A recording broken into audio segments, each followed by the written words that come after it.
Morning Express on Mainland 98.3 FM from 5 a.m. to 11 a.m. as we invoke the thought-provoking discussion, tackle the tough questions, challenge assumption, and give a voice to the unheard. This is the Morning Express on Mainland 98.3 FM. Welcome on board the Morning Express. Good morning.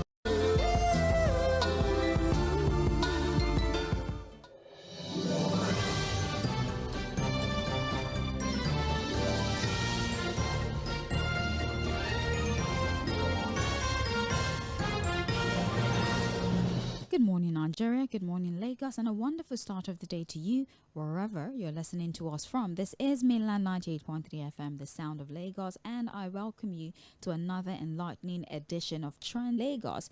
The perfect start of your day is, of course, with the latest headlines and critical insight. My name is Sage Babalola, and this morning, as always, we'll be diving deep into today's newspaper. We'll sift through the top stories and we'll bring you all the key trends. We'll talk about the latest developments in politics, the recent trends in economics. We'll talk about subnational events that are currently making the headlines and also keep you up to speed with stories that you might have missed throughout the course of the week. And additionally, we would be addressing pressing issues like the education sector. If you followed the trend that we have seen following the release of the JAMB results, 1.9 million results released, 1.5 million who are scoring above 200 has sort of brought back conversations around the state of the education sector in the country. We're talking about the healthcare sector as well, with the continued call for a look at the health sector. The internet is describing as something of an activist. So these are conversations that resonate very, very deeply with all of us, and that is why we are raising these conversations using the newspapers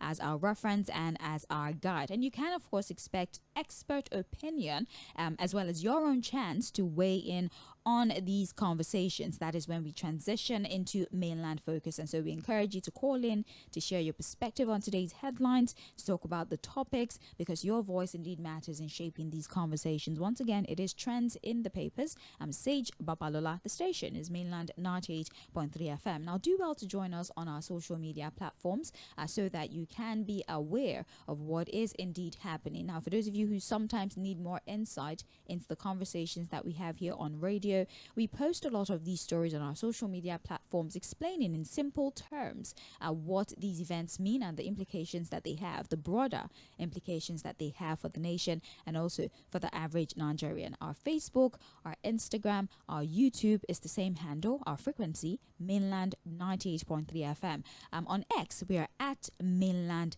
FM. You can also listen to us via our official website. You can also familiarize yourself with all the programs and all the presenters at the time that they air, amongst other things, www.mainlandfm.com. So you can listen to programs and you can check the time for other programs that you might be interested in. Welcome to radio once again. Fuad Said will be joining us via the phone for the expert opinion that was promised to you as we begin to look at our dailies, the Guardian newspaper, the Punch newspaper, and the Vanguard newspaper in no political order.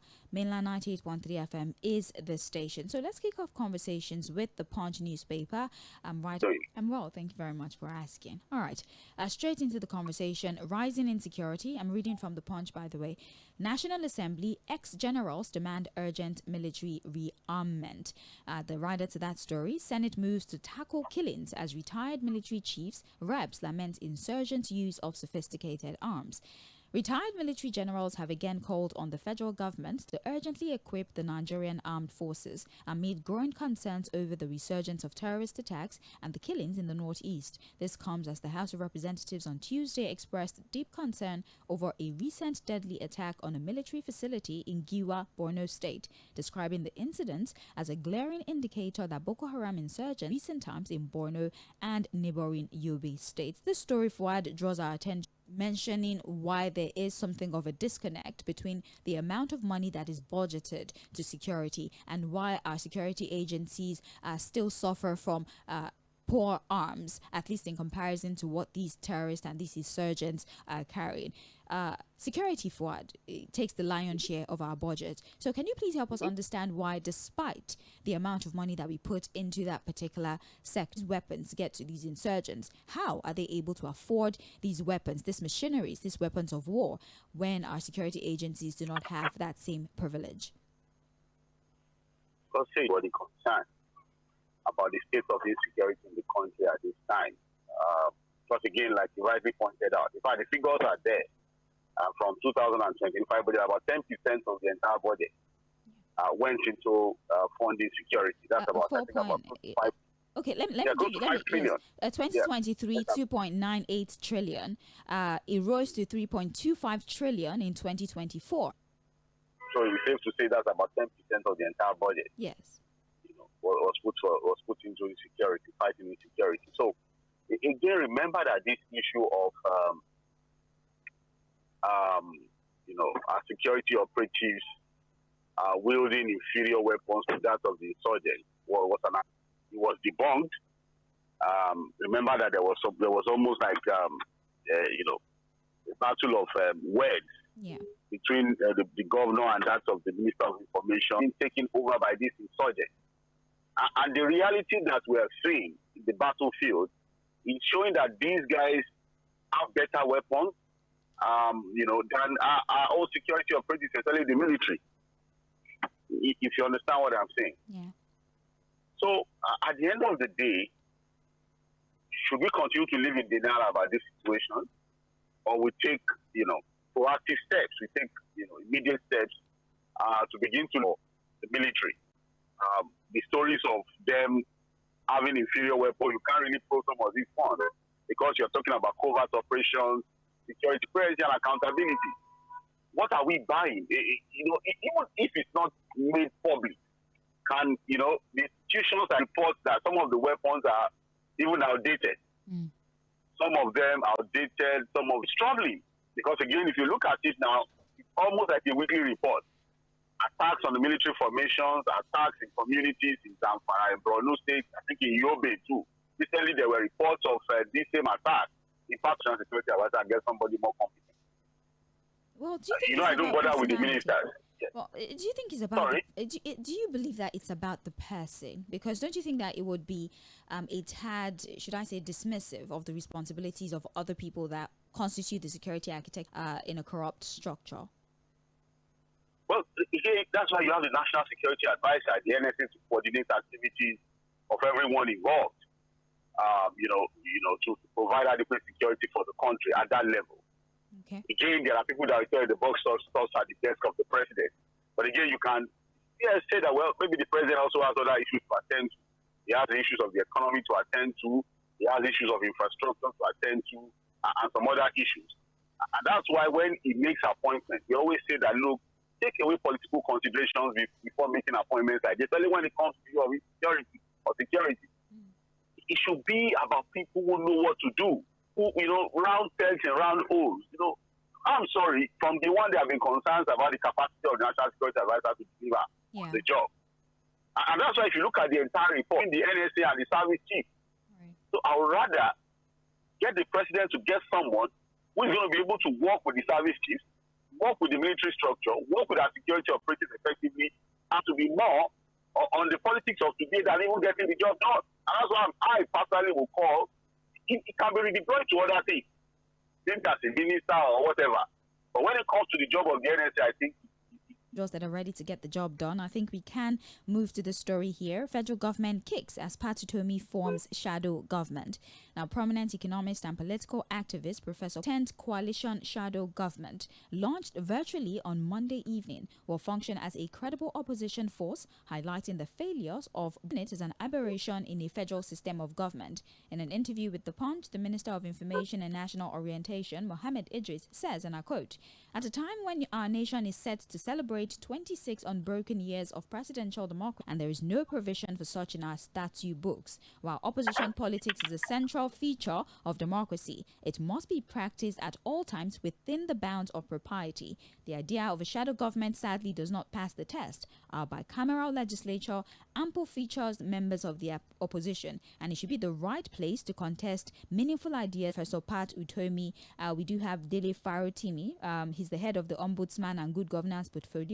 Zonwachuku, Benga Ajayi, Dr. Mani Ahmed, Peter Oyewole, amongst others. Now, I might be unfamiliar with a few of these names, so maybe Fuad, you can help us put this into perspective. So, what are your thoughts about the formation of this big tent coalition shadow government, as they describe it? Do you believe that in laws that kicks against the formation of organizations like this one? Do you believe that if Professor Pat Utomi wants to contribute meaningfully and form something of an opposition, he should instead join existing parties rather than form this shadow government, as he calls it? And what is the repercussion of this shadow government that has been formed? Yes, we understand clearly, and I'm sure at the level of Mr. Pat Utomi and the other members of this so-called shadow cabinet, when you run a parliamentary system of government, so they become the alternate government, providing opposition. And so what you have is that for every cabinet member that you have in the ruling party, the opposition also has somebody that is called a shadow cabinet member. So when you have the Minister of Information, for example, the opposition also appoints somebody as a shadow Minister of Education, the same thing for Finance. So what they do is basically to check the policies of the ruling party, criticize it, scrutinize it, and provide workable. But I think the mistake Mr. Mohammed Idris, the Minister of Information, is making is that, look, this is not about the structure of government. What we want now, and that's why a lot of Nigerians will fail the people. See, you could see that the minister was saying that, whatever opposition that should happen is well represented in National Assembly, for example. The National Assembly of the Senate and Reps we have to be. Can anybody come out to say, with all sincerity of purpose, that, look, members of the 10th National Assembly have shown any seriousness about playing their role? I'm talking about the opposition, not even the ruling party. How many members of the opposition, for example, have become to the ruling party in the National Assembly, of presidential system of government, where you are supposed to have some level of vibrancy in the opposition? So if the government does not know, they will not only see things like a shadow cabinet that Mr. Professor Pat Utomi is bringing up. It doesn't fail them. Governors are moving, assembly members are moving, House of Reps members are moving, senators are moving. So Nigerians should fold their hands and continue to hope that opposition will come from doing, will be welcomed by many Nigerians who think that, look, platforms like this, structures like this will help to keep the government on their toes and hold them accountable, while also providing. Something can be right but illegal, or at least morally right but illegal. Is this legal? Does the Constitution, does any of our rules or any of our laws support this particular formation? See, there's nothing illegal about it, and I'll tell you why. So it's not because illegal. It's just merely ceremonial. They have no powers, really, other than just providing alternative opinion and options to whatever the government is doing in terms of policy. They cannot implement anything. They will not be able to sit in parliament, if you understand what I'm saying. They are not registered.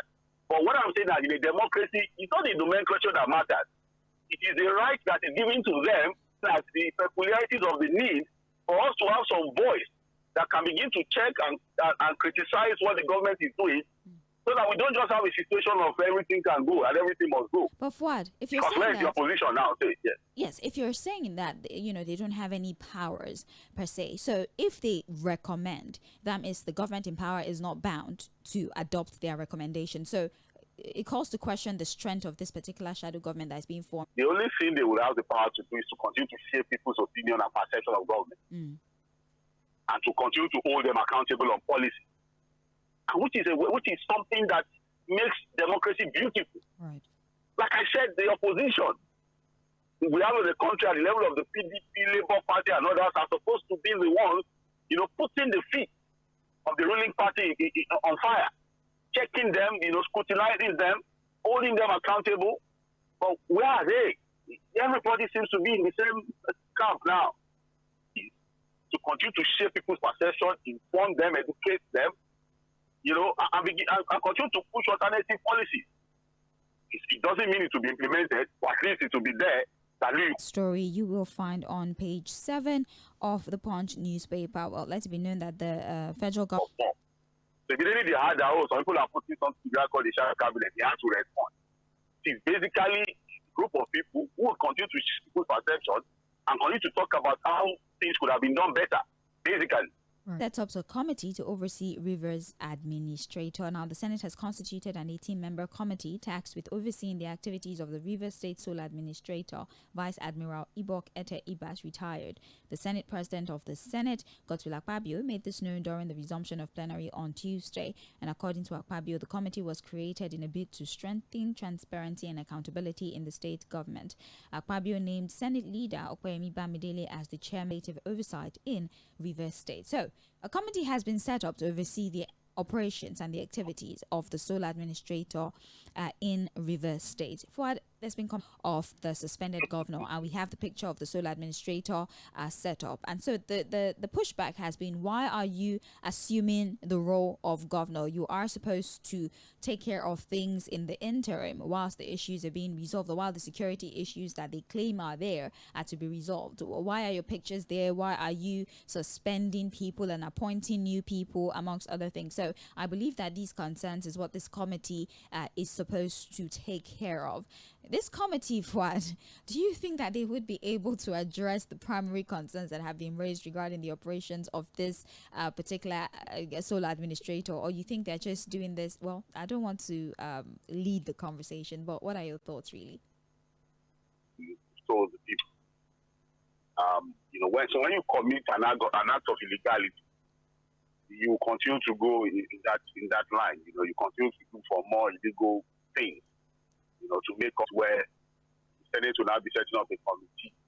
There's also the House of Reps committee too. Yeah. But they had actually invited the sole administrator recently. I don't know whether he eventually appeared. I don't know if you remember. I don't know whether he eventually appeared before that committee.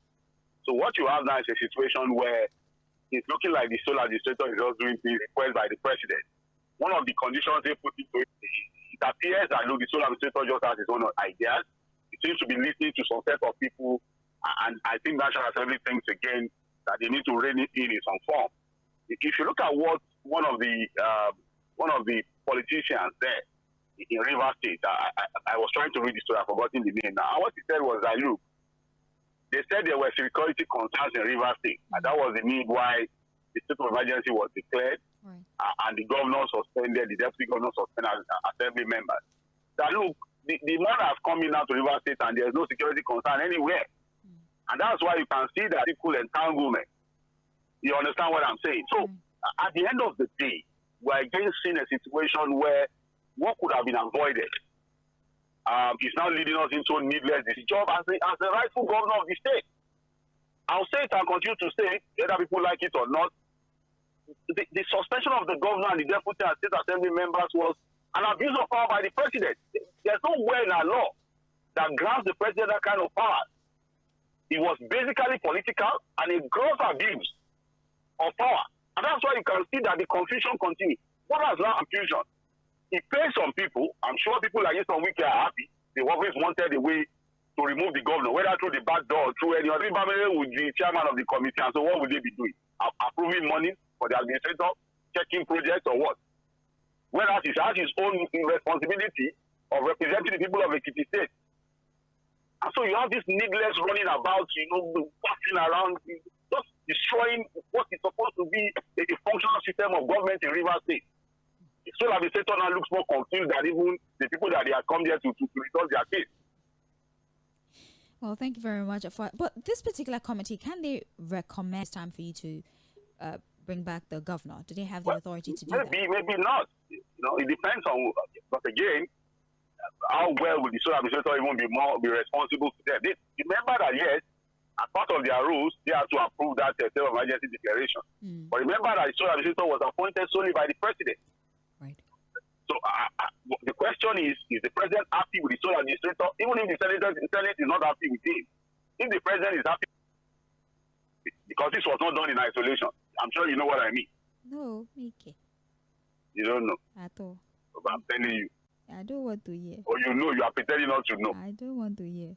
Many thanks, Side, for your insights on the matter. You're still listening to Mainland 98.3 FM, the sound of Lagos. This is Trends in the Papers. Sage Babalola is my name. Side is here providing us with in-depth analysis on the issues that are being raised. We're both looking at the Punch newspaper. We're reading the headlines and providing comprehensive insight as is being done like with Side. We have another story on the firm, so do well to join our live stream and you can actually start dropping your submission. It gives you an opportunity to speak on these stories as we go ahead. We're live on Facebook. We're live on YouTube at Mainland 98.3 FM. So you can watch us live if you join our Facebook platform. Defection. Okowa denies 500 billion naira refund as Oborewori visits Tinubu.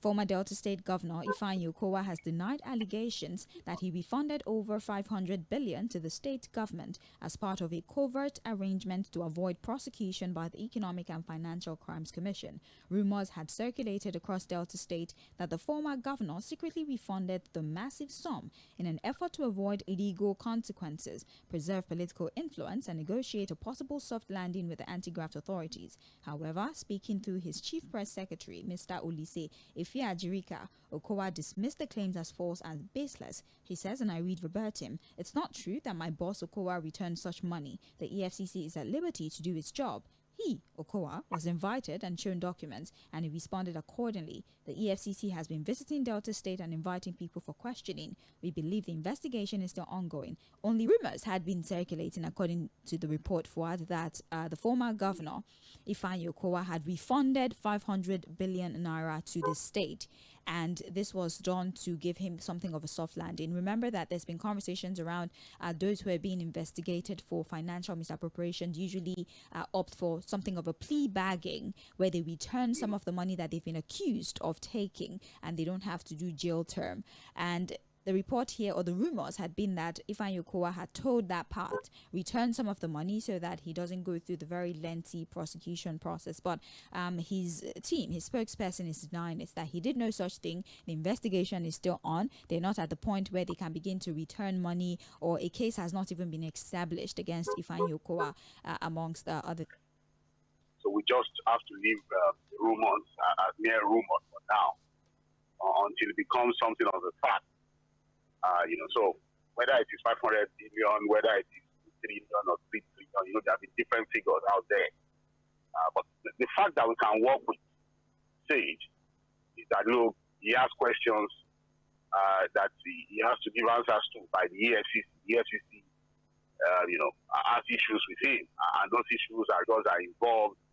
How factual are the facts that these monies are missing or not missing will be dependent on what eventually comes out from this investigation by the EFCC. Maybe until the day when we see him have his day in court, maybe he's arrested, eventually presented to court for prosecution. I think we have to be careful to work with a lot of these mere allegations and speculations. But again, the fact is that, look, Mr. Okowa has defected from the PDP to the APC. For us, and for my own opinion, it's shameful.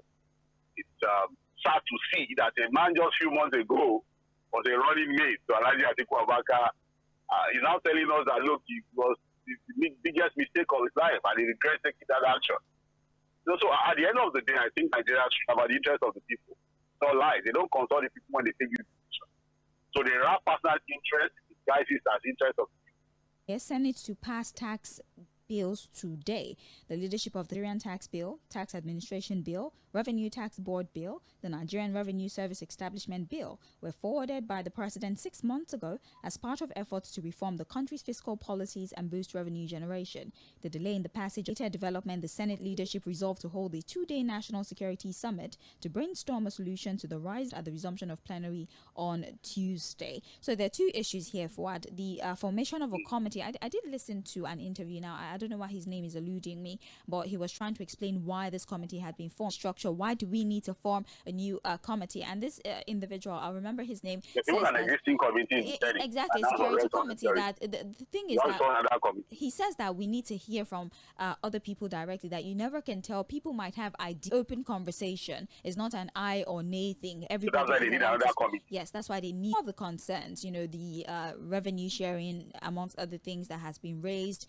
The fact that income tax, they've been able to resolve most of the issues, and so it's possible that the tax bills are passed today when they meet, since they resumed on Tuesday. On the issue of even done it. You know, they were supposed to do something else. I've not heard about that, because I know they were supposed to. They forgot it, or maybe they stopped the injecting the idea of people were complaining a lot. People say Jamboree is a complete waste of time now. People are just so I'm sure that's why nobody's taking it serious, because they know it's going to be a complete Jamboree, a complete waste of time. The challenges the youth face at this time, they should do their job and not continue to run around circle and continue to teach people about summit or no summit. The same thing with the issue of insecurity. So we have to start another summit now on insecurity, the right thing. So it will just be another Jamboree. You just see people talk. And while they are doing the summit, people are invading villages, attacking villages. Insurgents are already coming in. Right from the desk of the president to the defense minister, both the main minister and the stories, the facts on ground are showing something completely different. The NSA is also there. What has he been doing? He got a very good budget. Remember, I remember when the IGP, Egbetoku, was appointed IGP. He said he felt, I've told you that look, in Nigeria, when there's a problem and the sales motion without movement, nobody wants to solve anything. And that's why we're saying that, look, we can do this for every other issue that should not be put on the pedestal of every other thing. We are calling for foreign direct investment. The reports are saying people are being sued. Which investor will come from anywhere now to come and put their... I sort of have a little bit of an unpopular opinion regarding it. It's just that the profit will not be distributed evenly, because most of the one channel that benefits only is exactly. So that's what it means. So investment does come when there's trouble in countries. A lot of investment comes actually, but it's backdoor, back channel investment through the black market. Exactly, black market investment. So that's why the they will tell you allegations. That's why the insecurity is Zamfara. People are still mining their gold. Mining is happening there, Fuad. Mining is happening. It's just not going through the proper channel, so the wealth is not even. But that's not the kind of investment we are. Everything is fine. It's the common man that does not benefit from that activity that is calling for foreign direct investment. And Sage, and I agree with you that fifth colonists in the system like it, because that's when they're able to do all these illegal activities. Unfortunately. Very, very unfortunate indeed. Well, the last story here, Japa United States is clamping down on. But Nigeria will be on the list. Of course, we're on. Of course, we're on the list. Anyways, let's see. But people continue to leave the country. Anyways, doctors, for example, are trying to relocate, amongst other things. You might go through a difficult process if you're going to the United States. I wish you all the best. Let's move to the Guardian newspaper. What we had mentioned, the presidency had mentioned that the parliamentary system of government is not what we're practicing at this time. But we have lawyers who are storming the National Assembly. Save Benue and Zamfara coalition yesterday petitioned the National Assembly. Houses are unable to perform their constitutional duties due to the internal crisis and alleged action of Governor Dauda Lawal for raising alarm over the rising insecurity in the state. Similarly, in Benue, 13 members of the House of Assembly, where Benjamin is urging the National Assembly to invoke when the House of Assembly is unable to perform its functions. And the little power that has been afforded to governors, they are allegedly abusing it. Members of the House are allegedly being suspended for refusing to just obey without questioning the system of government so that they can be order in their state. Forward. Well, now see, this is the issue. I think we're taking a democracy too. Now, these lawyers are complaining to the National Assembly that members of the state assemblies of Benue and Zamfara have been suspended based on. There you see. Deep sigh. But the same National Assembly that these lawyers are protesting to save the state as the state from the illegality of suspending state assembly members. I've also done the same. Look, just imagine the set that they are just wasting their time, that they have no such power to summon governors to appear before them. Just imagine. The members have been suspended. And so because of that, some people are saying they should take over those assemblies because they can no longer function, even though the assembly members are still there functioning.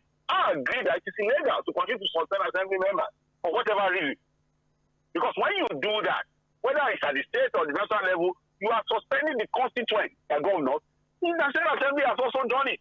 That the fact that there have been precedents, courts have ruled severally, that it's illegal to suspend assembly members, National Assembly members. So just imagine how some rest people. You see, they can call their sole administrator because that was illegal. But I don't think any governor would ever, actually, you summon the governor to appear before you. They are even, look at how ridiculous it is. They are not just summoning the governor, they are summoning the governor and the entire assembly members to come to Abuja. And we say we are operating a federating system, a federal system of government, where we are supposed to devolve power. And so when we talk about the abuse of power, in the case of Rivers State, we are only calling for more abuse of power. I'm sure in the minds of the National Assembly members now, they have such power. Yes, there's a part of the Constitution that says that, look, when a state assembly member can no longer function, the National Assembly can take over their role. But in those states, the Assembly is still functioning. They have speaker, they have deputy speaker. The structure of governance in those assemblies, those 1,000 lawyers are just, again, they might not even be lawyers. You know, in Nigeria, anything can, them are not even lawyers. Maybe just a few of them. But they've made the headline that 1,000 lawyers are protesting. And then we have gotten to the point now where might is right. Nobody cares. Illegality flying left, right, and center. The presidency wielding too much power on the states also, everybody, it's almost like a banana republic. The democracy we have now is a gated, confused kind of democracy. Everybody abusing power, no recourse to legality. It's a free for all. It's everyone just doing what they like. Well, that report is on the front page of the Guardian newspaper. You can check it. I'll read the rest of the headlines so we can talk about one other story from Vanguard. We have how insecurity, middlemen drive up million face severe hunger in the Northeast. Well, apparently we're not getting as much as we used to get in terms of donations. And they're saying that at least 4.6 million people would suffer hunger in the northeastern part of Nigeria. It's on page 29. We have Boko Haram now deadlier, uses weaponized drones, says Borno rep. We have Senate grieves over Uromi Gombe killings, set for security summit and concerns. It's on page 3.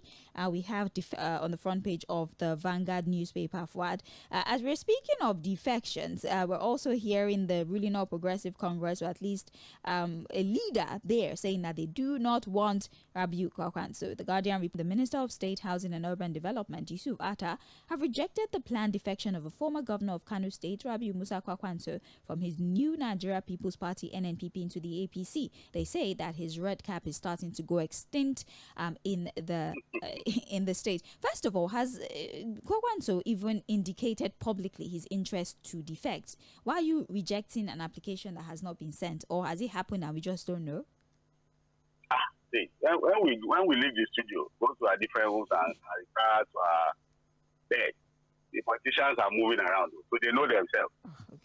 There are meetings that are not in the public space that they hold, and you know, this information they get among themselves. You know, there have been this continuous talk about the possibility of the red cap, the Kwankwansia movement, eventually joining the APC, so, which means the entire political structure of the Kwankwansia movement, one state that the president will be looking at ahead of 2027 to be in control of the APC. It has to be Kano State, if you understand what I'm saying. So, and I think these people that are saying Kwankwanso should not join the APC, it's not their call to make.